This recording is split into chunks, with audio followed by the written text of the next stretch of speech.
bien, c'est que vous pénétrez dans une église, vous voyez la façade, vous entrez et vous avez compris le sens de l'existence de l'église. Est-ce qu'on peut y trouver? Je vous propose une série de diapositives à ce sujet, et je voulais commencer par une diapositive qui m'interpelle, et vous la connaissez peut-être, c'est celle que Maître Leroy a projetée dans sa conférence sur le masque de fer, Louis XIV. La semaine passée, samedi dernier, il a fait personnellement une petite enquête, c'était bien sûr les deux positions, puisque vous y avez trouvé un nom. Donc un rapport direct avec l'histoire qu'il nous a présenté. Seulement, ici, eh bien, il y a une autre explication. C'est un plafond, c'est un plafond. Vous avez une représentation typique, symbolique du XVIIIe, parce que dans 2 ans, en principe, nous devons faire la symbolique de la Renaissance, et puis il y a la symbolique, je crois qu'il y a un cours là-dessus uniquement, la symbolique du XVIIIe, parce que là, tout dégringole au XVIIIe, on ne sait même plus ce que c'est que la symbolique, ça devient uniquement philosophique. Alors on a un plafond ici où on a un petit ange, c'est à la mode au XVIIIe, vous ne le voyez pas du fond, mais je vais vous décrire. Il a une serpe dans une main, il a un rond dans l'autre. La serpe représente la lettre G. Vous devez toujours être attentif lorsque vous verrez une lettre G au XVIIIe. G représente Dieu. C'est une vision des choses. G est la 7e lettre de l'alphabet, forcément. C'est le but de l'initiation. Ce sont les 7 pas vers l'initiation.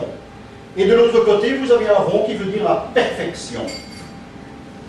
L'ange, qui est le messager du ciel, nous présente et nous dit que Dieu, G, est perfection. Il a un cercle dans l'autre main. Voilà ce que ça représente.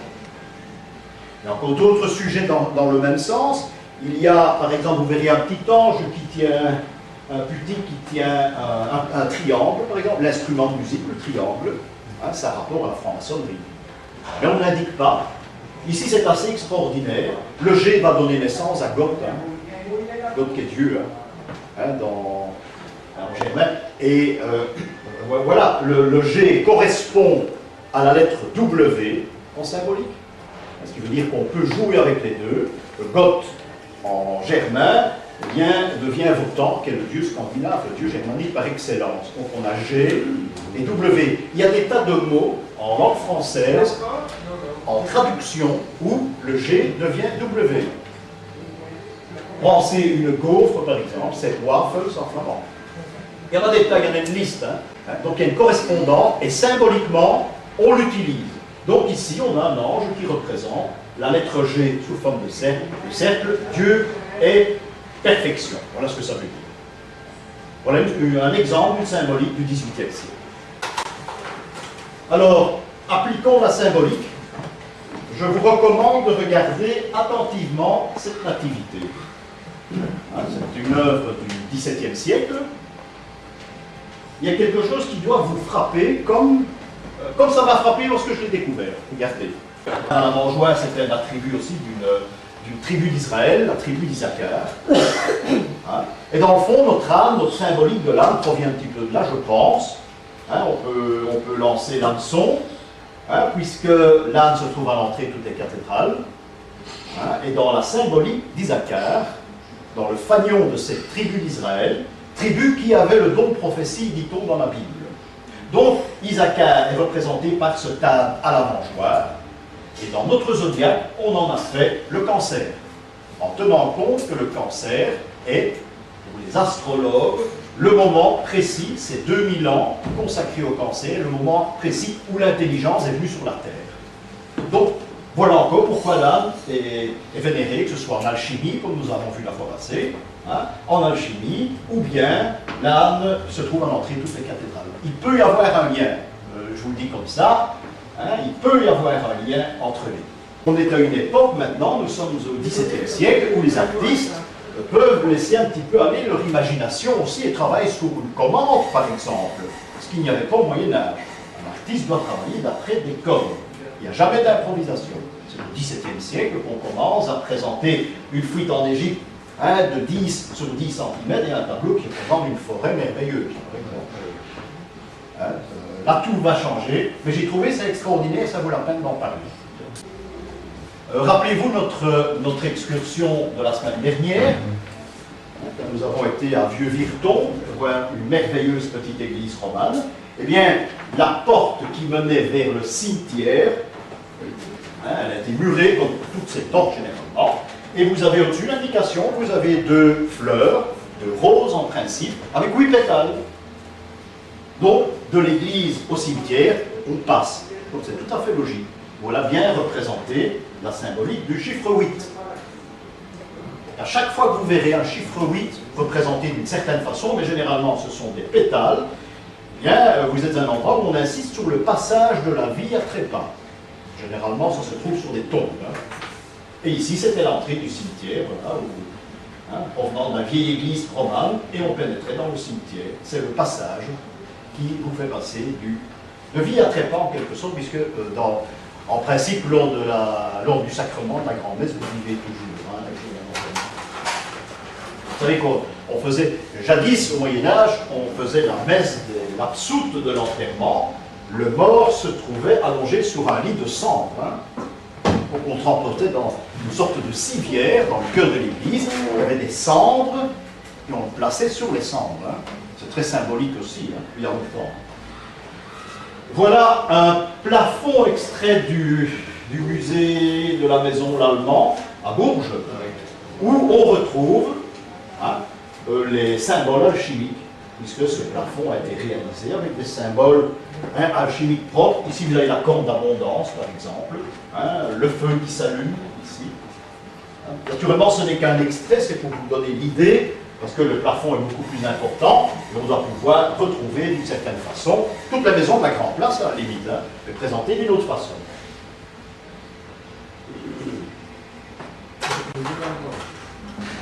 Avec nous. Voilà une chose très curieuse que j'ai retrouvée, mais on passe tellement de droite à gauche qu'à la fin, n'empêche. C'est très rare de voir une vierge qui présente le livre de la connaissance aux apôtres, ce qui n'est pas du tout normal. Je pense qu'il s'agit d'un auteur qui se rebelle contre les gnostiques, ce qui était courant à l'époque. Parce que les gnostiques ne voient, et nous verrons la gnose, les gnostiques ne voient absolument pas une représentation de la Vierge avec un livre de la connaissance, c'est tout à fait en dehors des principes. Mais pour ma part, c'est comme les fonds baptismaux de Saint-Barthélemy à Liège, c'est une révolte contre les gnostiques. Et je pense qu'ici, l'auteur a réalisé carrément une Vierge avec un livre. Il y a encore des Vierges avec des livres, mais elles sont seules. Et ici, elles montrent en quelque sorte le livre ouvert aux apôtres. Il y a 2 choses qui me perturbent alors, c'est que le manteau est bleu. Le manteau de Marie-Madeleine n'est pas, au Moyen-Âge, certainement pas bleu, oui. Et les cheveux qu'on ne voit pas. Voilà. Marie-Madeleine, obligatoirement, devrait des longs cheveux. Ce qui ne veut pas dire que la sainte aux longs cheveux, c'est Marie-Madeleine. Souvent, j'ai rencontré une prostituée représentée dans la Bible et dans des tableaux, où on a dit que c'était Marie-Madeleine, mais c'est assez blague, on ne peut pas. En lisant les Écritures, on voit que tout le monde se trompe, mais qui lit encore les Écritures? Quoiqu'on n'est pas sur le chemin de Compostelle, là, encore on s'est trompé dans les bouquins, sur Bruxelles, en disant que c'était l'église par où passaient les pèlerins. Les pèlerins allaient par le bas de la ville, ils n'avaient absolument rien à faire. Symboliquement parlant, eh bien, si vous voulez savoir, je crois que c'est tout de même une église qui date de la fin du XVIIIe, vous devez obligatoirement vous poser la question, qui sont ces personnages qui sont là-dessus? Ça c'est moins évident. Vous avez bien sûr Saint-Jacques ici, puisque c'est une église Saint-Jacques, représentée en pèlerin, ce qui est une indication. De l'autre côté, vous avez, ça vous devez le deviner tout de même, vous avez un Saint-André, qui a la croix de Saint-André derrière lui. Et ici, ça c'est beaucoup plus compliqué, c'est parce que je le sais, ici c'est Saint-Jean Népomucèn qui se trouve là. On a voulu, grâce à ces 2 saints, ici, on a voulu, en quelque sorte, concrétiser le pèlerinage de Saint-Jacques à Compostelle. Pourquoi? Eh bien parce que Saint-Jacques s'adresse à l'homme, André c'est l'homme en grec, mais là, il s'adresse à l'homme et lui dit de partir en pèlerinage et qui sera protégé par les routes et les ponts qui vont mener à Compostelle. Et le patron des ponts, c'est Saint Jean Népomucèn. Voilà le rébut. Voilà le rébut. Alors vous allez me dire, oui, ben, hein, il faudrait rentrer dans l'église pour bien se rendre compte qu'il s'agit d'un Saint Jean Népomucèn. Ah, ben voilà, il y a un hôtel qui lui est réservé dans l'église Saint-Jacques-Chaucodenberg. C'est une église qu'on ne visite pas, elle est souvent fermée. Hein. Voilà Saint Jean Népomucèn, mais comme il est représenté au XVIIe siècle, c'est-à-dire en prêtre, en principe, quoique là il a quand même un vêtement d'apparat. Bon, il a refusé de trahir le secret de la confession. Non, sinon ce serait méchant pour l'église. Hein, ça. Non, non, non, non. Mais on l'a représenté à une autre époque pour des raisons politiques dans le pays d'où il vient. Hein. Hein, on a voulu l'humaniser en quelque sorte parce que c'est une histoire qui se passe au Moyen-Âge. Alors il faut compter les raies. Hein.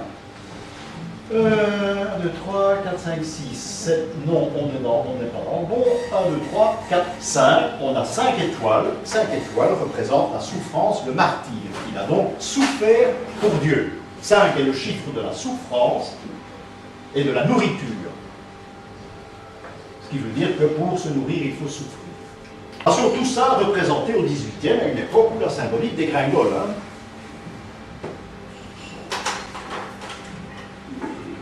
Voilà. Voilà une tapisserie qui vient de Reims, qui est une représentation tout à fait farfelue de Clovis. Vous imaginez bien que les Francs n'étaient pas déguisés de cette façon-là. Hein, nous avons du 15e, 16e siècle même, je dirais même 16e, hein, où on a la représentation de Clovis hein, par ses attributs, c'est pour ça que je le montre. Il a une couronne de duc. Clovis n'était pas duc, mais il était chef d'armée. Duc, dux, c'est un chef d'armée. Hein. Godefroy de Bouillon était duc parce qu'il était chef d'un régiment, il a 18 ans, je crois. Ah, mais ce n'est pas un titre, c'est un titre honorifique. Allez, voilà. Alors ici, les vrais attributs de Clovis sur son costume ont été respectés. Ce sont les grenouilles. Ce sont des crapauds. Ce sont des crapauds, mais en héraldique, le crapaud a été évincé, et en héraldique, on parlera de grenouille, parce que le crapaud est un animal qui porte malheur. Hein. C'est un animal de sorcier, de redouteux, etc. Donc le crapaud en héraldique, et on en fait une grenouille. Mais vous pouvez oublier la grenouille, parce que ce n'est pas de l'héraldique. Mais il faut savoir que l'épouse de Clovis ne s'appelait pas Clotilde, mais elle s'appelait Crotilde. Ce qui est, oui, mais ce qui est logique. C'est pas mieux. Non, Clotilde, c'est beau, c'est lourd à porter, mais c'est beau. Mais Crotilde a un rapport avec l'étymologie germanique de crapaud, Crotilde. Et ce serait la raison pour laquelle Clovis a arboré, hein, sur sa tenue militaire, des crapauds. Certains ont prétendu, je ne vais pas leur donner tort, parce que c'est une étude à faire, que ce crapaud a donné naissance à la fleur de lys. Et lorsqu'il y a des représentations d'une scène qui se déroule, et il y en a à Reims d'ailleurs, qui se déroule à l'époque de Clovis et de Clotilde, vous verrez, il y a toujours un petit détail, un petit crapaud quelque part. Mais en héraldique, le crapaud, vous ne le verrez pas, on dirait une grenouille si jamais on a quelque chose qui ressemble à ça, parce que le crapaud est un animal, la base de crapaud, etc., que les sorcières mélangent dans tout le outillage, mais c'est pas très beau en héraldique. Hein. Bon, voilà Saint-Pierre, c'est récent, hein, c'est 1870, 1880 ou plus tard. Hein. Saint-Pierre, avec le pied que l'on caresse toujours, hein, et regardez les clés rondes, donc, c'est un Saint-Pierre qui est vénéré à l'abbaye de Cîteaux. Si vous avez les boucs carrés, c'est un Saint-Pierre qui est vénéré par les bénédictins, à Cluny. Vous avez l'un ou l'autre. Ou bien c'est encore autre chose, ça ne vaut rien du tout. Ça c'est important. Bourron, parce que Saint-Pierre, en quelque sorte, il dénoue ce qui se passe au paradis. Et quand ce sont les boucs carrés, c'est le chiffre 4, c'est la terre, il noue et il dénoue ce qui se passe sur la terre. Vous verrez en principe jamais les deux. Carré et rond, en principe, on ne le voit pas. Mais ce que je vous présente ici, remarquez les clés, elles sont de deux couleurs différentes. Voilà ici tout un trousseau. les clés de près. Les deux clés sont de couleurs différentes, argent et or. C'est une indication alchimique de Saint-Pierre qui fait partie de ces personnages que l'on retrouve dans l'alchimie.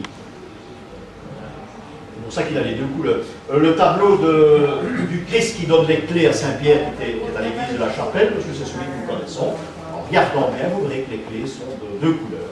Ce qui veut dire que l'artiste, qui, dit-on, fait partie de l'école de Rubens, on en sait trop bien, l'artiste en question a poussé le petit côté alchimique des choses, comme celui qu'il a réalisé ici par tradition. Voilà ici un trousseau de clés, ça c'est marrant, et il tient une seule clé en main, et on ne voit pas le bout. Il y aurait 4 clés en tout.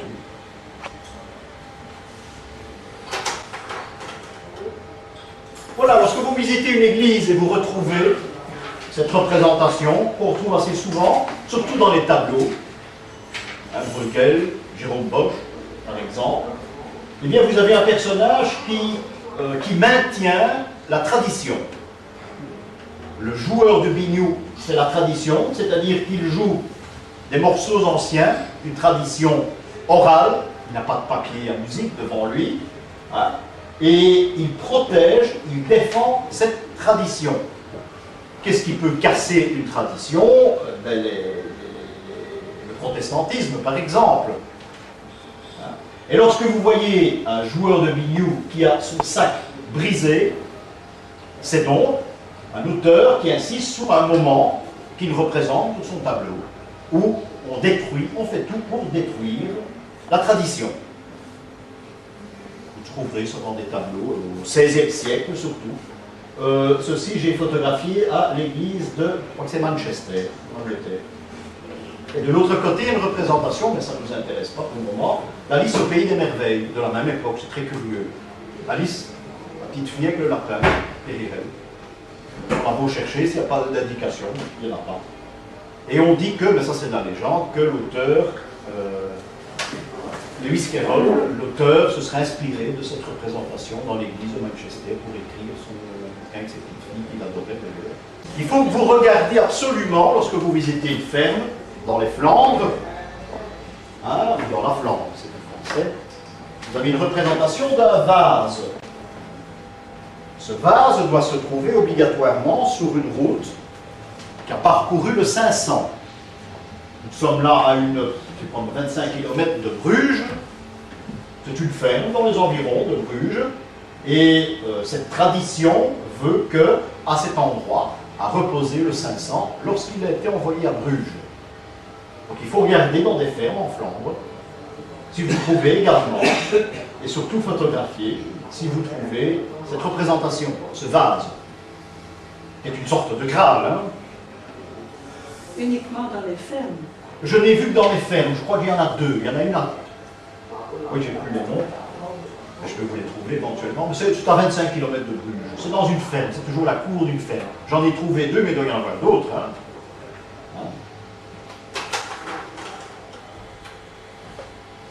Qu'est-ce que c'est que ça ici? Oui, ça c'est Charlemagne. Charlemagne, avec tous les attributs capétiens, ce qui est une erreur flagrante, mais à une certaine époque, il fallait vendre le produit comme il était. Vous avez Charlemagne qui combat les Sarrasins.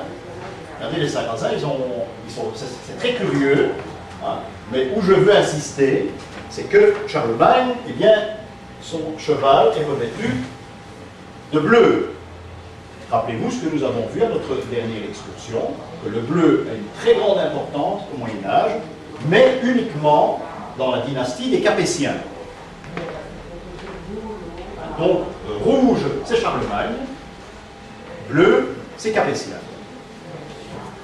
Vous savez reconnaître des saints, par exemple, qui ont une importance, et nous l'avons vu avec Saint-Martin, qui ont une importance dans l'histoire des Capétiens, par exemple. À vous de regarder les attributs qu'on lui a présentés. Ici, c'est curieux parce que ça, c'est un mystère. C'est une des portes de Saint-Denis à Paris. Et je donnerai énormément pour savoir qui est le personnage qui se trouve ici et qui tend vers l'Eucharistie, puisque Jésus est représenté avec les pèlerins d'Emmaüs. C'est une scène eucharistique, et il y a un personnage qui est un moine. C'est assez extraordinaire, ce moine qui tend les mains vers l'Eucharistie. Un des guides que j'ai très bien connu, il était très jeune, un garçon de très grande valeur, vous l'avez peut-être vu à Paris. Il nous a fait visiter Saint-Denis il y a des années, ça vous dit quelque chose, non? Eh bien, c'était Rodolphe. Moi, je l'appelle le beau Rodolphe. Il avait les cheveux jusqu'ici, mais il était très très sympathique. Il connaissait à fond l'histoire des Mérovingiens et des Carolingiens. Et il prétendait que c'était l'abbé Suger. Moi, je n'étais pas d'accord avec lui. Je dis oui, j'accepte, mais il faut me dire pourquoi. Il y aurait une raison, mais ça, on ne cherche pas plus loin. Parce que c'est tout de même assez périlleux comme recherche. Mais je m'interroge toujours. Pourquoi ce moine qui tend, c'est assez unique. Et c'est vraiment, il n'y a pas d'autres personnages dans ces immenses portes, hein, il n'y a que celui-là. Je pense que ce sont des épis-blés. Ce qui concrétiserait la scène aussi, si ce sont des épis-blés. C'est très... ce qui ferait penser d'ailleurs à un symbole cathare, même à la limite, hein, je vais peut-être un peu loin. Mais le personnage qui présente une coupe de vin au Seigneur, ou qui présente des épis de blé, c'est typiquement cathare, c'est typiquement au milieu du XIIIe siècle. Je n'irai pas jusque-là. Hein. Parce qu'il faudrait d'autres éléments à ce moment-là qu'il n'y a pas. Mais c'est assez troublant.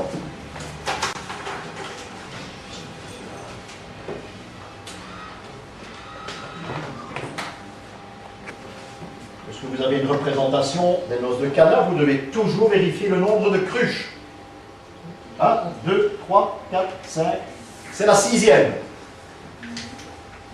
Certains auteurs ont prétendu que tout commence aux noces de Cana. Le 6 est un symbole démoniaque parfois, hein. Mais ici, ça peut être une annonce. Il y a les 5 et la souffrance, ça peut être une annonce de la souffrance par le mal. En dessous de la table? Oui. En principe, il y a toujours 5 cruches. S'il n'y en a pas 5, c'est une erreur. C'est 5 plus 1. Ah oui, il y a le 5 de la souffrance, qui est un symbole de souffrance, hein, et il y a la 6e qui pourrait représenter la souffrance, mais par le démon. Aux noces de Cana. Non, pas aux noces de Cana, mais la suite de l'histoire. Parce que tout commence aux noces de Cana, d'après les évangiles canoniques. En principe, tout ne commence pas là, ça commence bien avant. Hein, où on présente déjà le malheur qui va suivre. Hein. Dans une nativité bien conçue, vous avez toujours une colonne dans le fond. Hein. Et la colonne représente, hein, ce qui va suivre.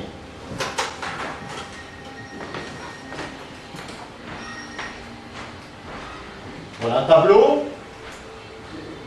Vous avez très facile à reconnaître du moins 3 saints. Bon, je crois que le 4e, c'est Saint Bonaventure, mais ça ne fait rien, c'est pas grave. 3 saints, vous en avez un avant-plan, hein, qui est Saint Jean le presbytre. Saint Jean le presbytre qui interroge ou qui conseille de sa plume Saint François d'Assise. Saint François d'Assise, vous le reconnaissez entre mille, c'est un capucin et il a des stigmates dans les mains. On ne peut pas se tromper. Cette vision des stigmates dans les mains, c'est-à-dire l'endroit où le Christ aurait été crucifié, est représentative de Saint François d'Assise. Vous ne pouvez pas vous tromper. C'est un symbole typiquement franciscain. De l'autre côté, Saint Jean le presbytre, qui est représenté avec l'aigle, l'Apocalypse, et la plume, il rédige l'Apocalypse. Et il lui annonce peut-être quelque chose, hein, ou il répond une question, ou il annonce quelque chose. C'est un tableau du XVIIe siècle. Derrière, on a Saint Nicolas. Saint Nicolas qui n'est pas représenté que ses petits-enfants. Je vous dis que c'est quelque chose d'assez folklorique et pratiquement récent. Non. Il a 3 boules d'or qui sont sur un livre. Ces 3 boules d'or qui ont un rapport, rappelez-vous, avec l'alchimie. Nous avions un Saint Nicolas sur la grande place. Et ici, on a ce Saint Nicolas qui présente ces 3 boules d'or. Ce sont les 3 oranges.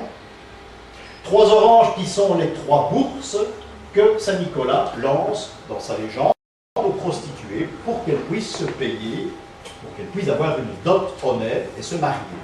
Donc il y a un rapport, et avant ça, là nous entrons dans du côté gnostique des choses, il y a ces fameuses pommes du jardin des Hespérides. Ça c'est mythologique. Donc du jardin des Hespérides avec Hercule et Atlas, nous tombons dans l'alchimie, dans l'histoire de Saint Nicolas qui est présenté avec ses boules d'or. Voilà, c'est assez extraordinaire, il y en a d'autres. Hein. Il y en a d'autres comme ça. Donc on a le quatrième, je pense que ce doit être Saint-Bonaventure. Hein.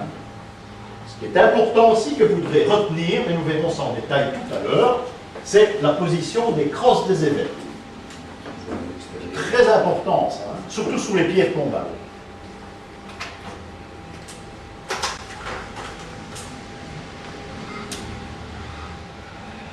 Voilà une représentation d'un saint qui est un pape, c'est Saint Marcel. Saint Marcel qui s'est enfoui jusque dans la région de Maubeuge, en France, hein, et qui a fondé une abbaye, dont il reste encore quelques malheureux murs transformés en brasserie. C'est épouvantable. Épouvantable. Il y a des gens qui vivent là-dedans, plus dans les cas. Enfin, moi j'ai vu du bidonville ce jour-là, hein. C'est pas tellement vieux. Saint Marcel qui a dû s'enfuir en palefrenier. Hein, il s'est retrouvé là près de Maubeuge, et bon, il s'y est installé. Le pape Marcel, il a subi le martyre d'ailleurs à cet endroit, mais il a fondé une congrégation. La congrégation se trouve dans ses mains. Voilà. Voilà pour le pape Marcel, qui est vénéré comme patron ça va vous intéresser, de ceux qui gardent les chevaux, par exemple. Fatalement par son histoire. Mais vous trouverez rarement dans un livre actuellement où on dira Saint Marcel, patron des palefreniers, par exemple. Jadis, oui, mais à l'heure actuelle, il faut de très anciens livres. Mais ça fait partie des patrons. Et Marcel Ier, pape. Voilà Saint-Martin. Je vous l'ai dit, la couleur bleue est importante. Je ne vais pas raconter tout ce que j'ai raconté lors du voyage, sinon ça ne sert à rien dans le voyage. Hein. On reconnaît Saint-Martin, c'est un vitrail qui date de la fin du 19e siècle, mais vous savez qu'il y a une tradition chez les maîtres verriers, remarquez qu'il a les gants bleus. Saint-Martin doit toujours avoir une couleur bleue sur lui, parce qu'il a rapport avec l'histoire des Capétiens. Les Capétiens, c'est la couleur bleue, pour les Carolingiens, c'est la couleur rouge. Donc ici, même si on ne met pas Saint-Martin, ça ne va pas être indiqué, il s'agit de Saint-Martin, évêque de Tours. Et qu'il faut même le reconnaître lorsqu'il n'est pas sur son cheval à couper son manteau, comme nous l'avons vu dans l'excursion gallo-romaine.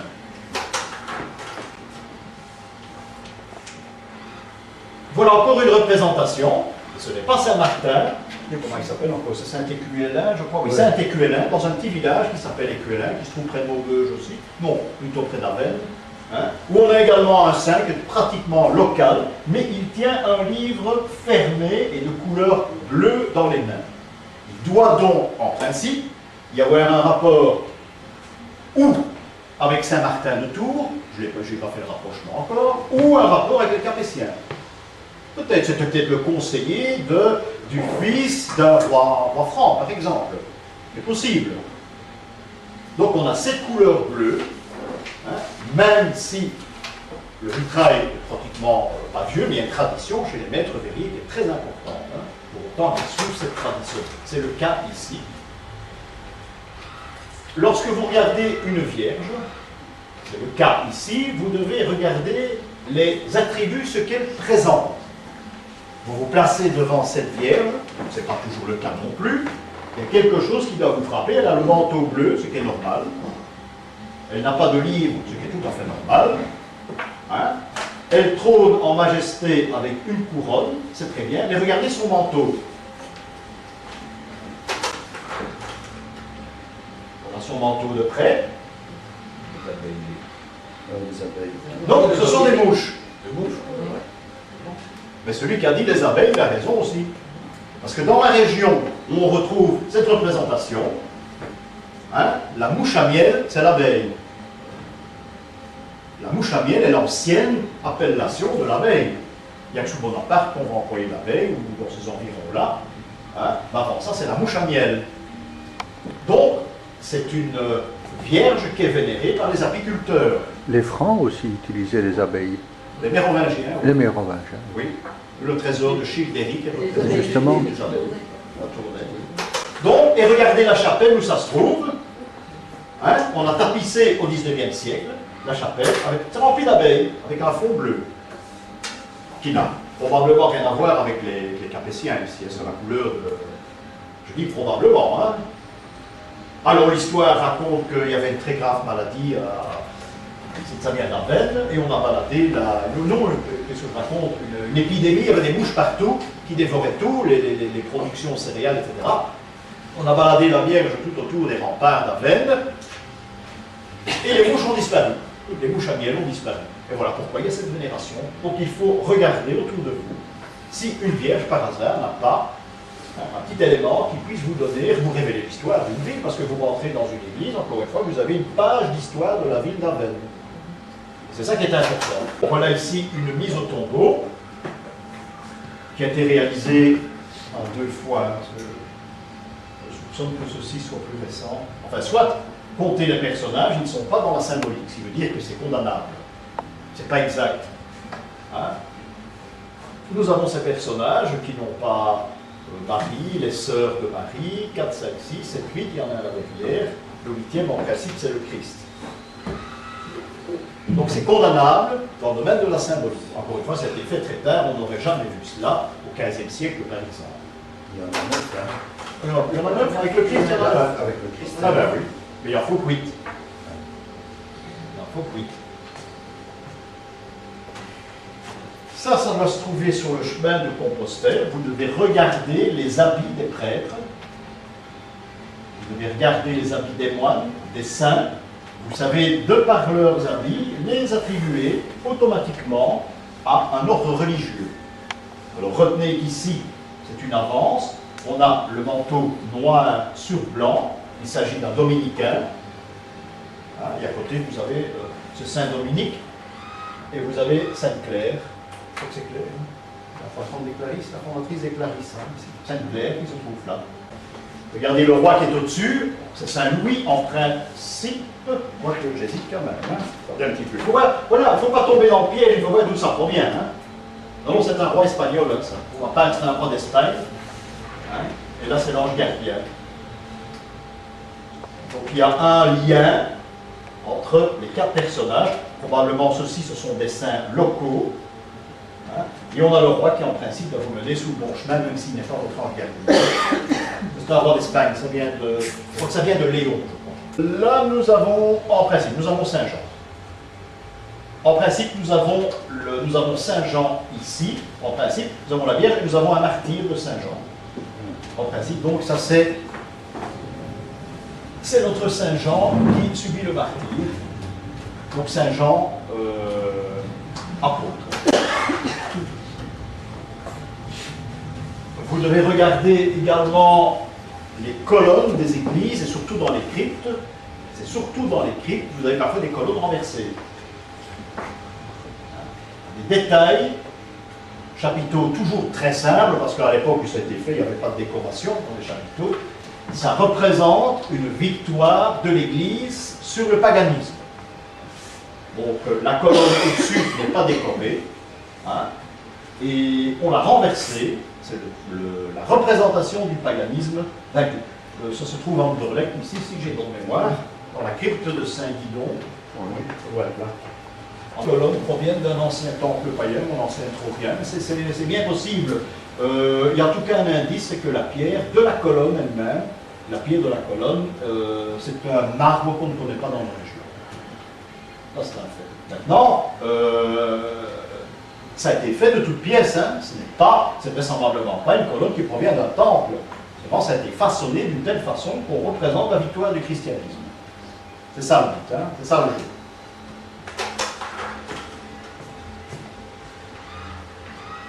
Voilà une représentation gnostique de la crucifixion. C'est dans un cimetière où nous avons les 2 larrons. Nous avons le Christ sur un tau.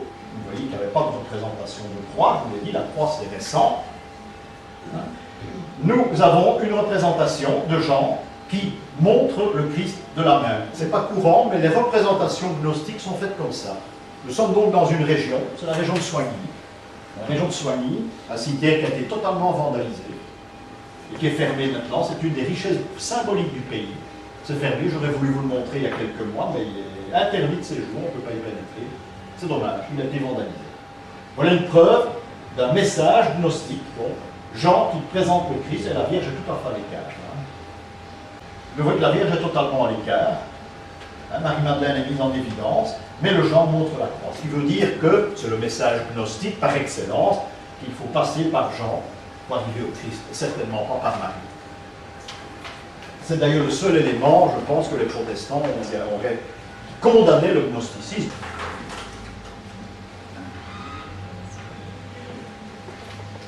Voilà un très beau vase qui renfermait une préparation de tabac. C'est pour la beauté que je vous montre, une préparation de tabac. On disait que ça pouvait guérir les pestiférés. C'est que le tabac a un certain pouvoir. Vous devez savoir ça. Soignez plus de pestiférés. Voilà les deux serpents d'Esculape, regardez comme c'est beau, qui servent de anse, hein, 1732. Et vous avez ici, curieusement, je n'ai pas déchiffré, vous avez les deux clés du Vatican, hein, qui sont d'argent sur un fond de gueule. Vous avez un blason en rond, en cercle, ce qui ne veut pas dire ici qu'il s'agit d'une dame, ça peut être une fantaisie. On doit être en principe au XVIe siècle aussi. Non, on est déjà au XVIIIe siècle. Le XVIe, pardon. J'allais dire XVIIe, on est au XVIIIe siècle, début du XVIIIe. Ça peut être une fantaisie, hein. Parce que si un marquis a décidé d'avoir un blason rond, ça vient surtout d'Italie, cette mode. Il y a une mitre à gauche. Il y a une mitre là, oui, ce qui est rapport au clergé. Il y a une crosse ici, il y a une couronne de marquis. Ce qui ne veut pas dire que l'homme était marquis, ni possédait un marquisat, c'est un titre honorifique. C'est un très beau vase. Hein. Voilà une représentation. Vous pouvez être confronté à cette représentation assez souvent, hein, dans les stalles, une cathédrale. Ici, il s'agit de quelque chose qu'il faut condamner absolument par l'Église. C'est la représentation de la synagogue. Alors, il y a plusieurs façons de représenter cela. Nous avons ici une brave femme, hein, avec des nattes et un voile sur les yeux. Elle n'est pas obligée d'avoir les tables de la loi, hein. Ce n'est pas obligatoire. Parfois, elle tient un flambeau renversé, mais ici, elle a les yeux avec un voile, ce qui est tout à fait normal. C'est la Renaissance, à l'époque du style gothique, on va représenter comme cela aussi. Ce qui veut dire que le juif, il ne percera jamais la vérité, il vit dans les ténèbres. Voilà ce que ça représente, vous verrez ça assez souvent. Donc, soit les tables de la loi, souvent ce sont des nattes aussi, le voile sur les yeux, ou bien le flambeau renversé. C'est assez courant. À vous de chercher. Hein. Voilà une représentation d'un saint qui, je pense, est Saint-Pierre, mais ce n'est pas ça l'important. L'important, c'est de voir qu'il s'agit d'un personnage initié. Il n'y a pas seulement l'auréole, d'ailleurs ici, il n'y en a pas. Hein. On a des feuilles de chêne qui sont stylisées et le blanc. Et la nourriture du chêne, comme le chêne, c'est l'initiation masculine, on a donc cette représentation d'un blanc qui, par excellence, est son fruit. Les gnostiques vont vous expliquer qu'il faut découper en trois ce blanc. C'est seulement quand vous avez le milieu de la troisième découpe que vous possédez la connaissance. C'est comme si vous mangez une pêche, par exemple. La première opération, c'est d'enlever la peau. La deuxième, c'est de manger la chair. Et la fin de l'initiation, c'est casser le noyau et vous avez la membre. Ça, c'est un principe philosophique gnostique, c'est pour la suite, cela, hein, qui entre en jeu dans certaines représentations. Le blanc subit le même sort. Et le blanc, ce n'est pas nous qui le mangeons, ce sont les porcs. Pensez à la truie qui file, la chartre, qui est un animal très symbolique, un animal qui a la connaissance. Tout comme l'âme pourrait l'avoir, mais l'âme ne l'a pas. Du moins pas encore. Nous parlerons des évêques aujourd'hui. Voilà une représentation, ça vient d'Allemagne, je ne sais plus très bien où on a un saint évêque qui doit avoir une certaine importance. À quoi attribue-t-on la connaissance qu'a l'évêque et son importance? Simplement au sudarium, que vous trouvez ici, c'est un mouchoir qui prend à la crosse. Les abbesses l'ont aussi, mais elle l'a aussi, voilà ici. Hein, c'est Saint Érasme, mais pas celui qu'on connaît, c'est un autre. L'abbesse là aussi, voilà le sudarium. C'est un mouchoir qui en principe doit servir lorsqu'il fait très chaud dans la procession. Une petite sœur doit prendre ce mouchoir, éponger son front, tout le monde arrête et on continue. Voilà à quoi ça sert pratiquement. Symboliquement, c'est une représentation d'importance. Et l'ont tous les deux ici. Nous repassons à Saint-Martin. Et il y a un jeu de cartes de 52 cartes avec tout dessin, c'est fabuleux, surtout qu'ils ont été choisis sur des œuvres d'art importantes. Vous avez cette représentation de Saint-Martin, vous remarquez son manteau bleu, ça c'est très correct. L'intérieur est rouge, mais le manteau est bleu. Et le mendiant qui se trouve ici, à ses côtés, qui est le rappel du cavalier romain, au gallo-romain à l'Angleterre. On en a fait Saint-Martin en faisant certaines petites modifications. Nous avons vu ça lors de notre excursion. Rappel, je crois que c'est le dernier, à notre cours sur l'alchimie et sur la toison d'or.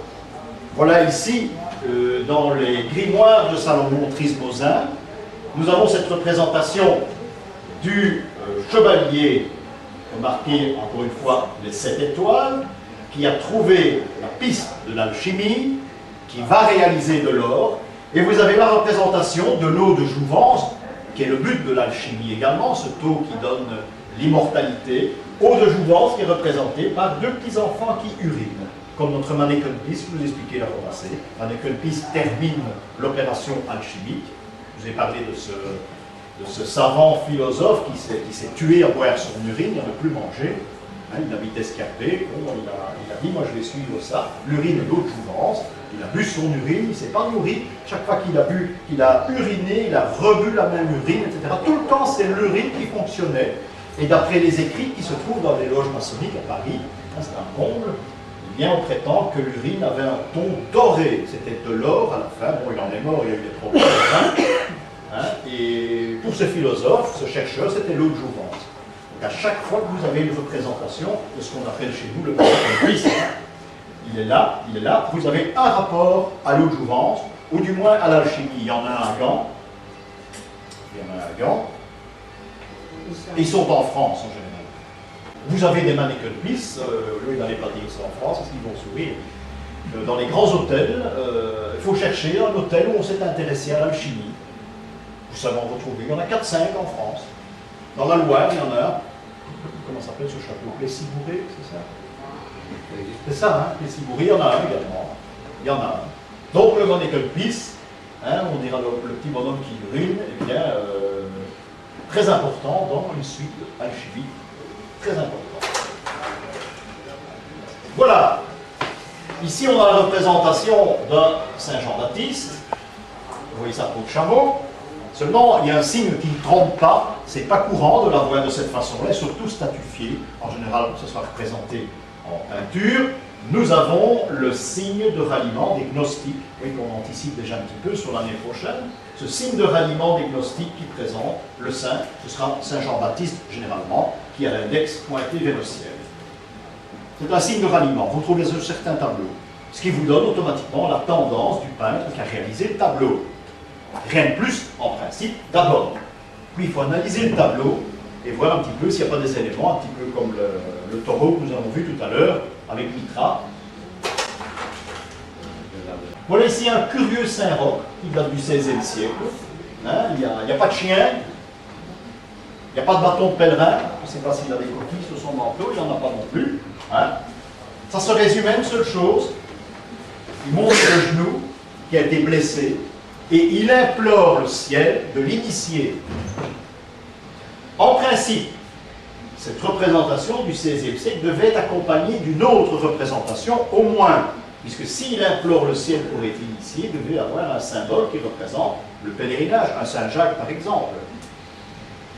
Donc c'est la première phase de l'histoire de Saint-Roch.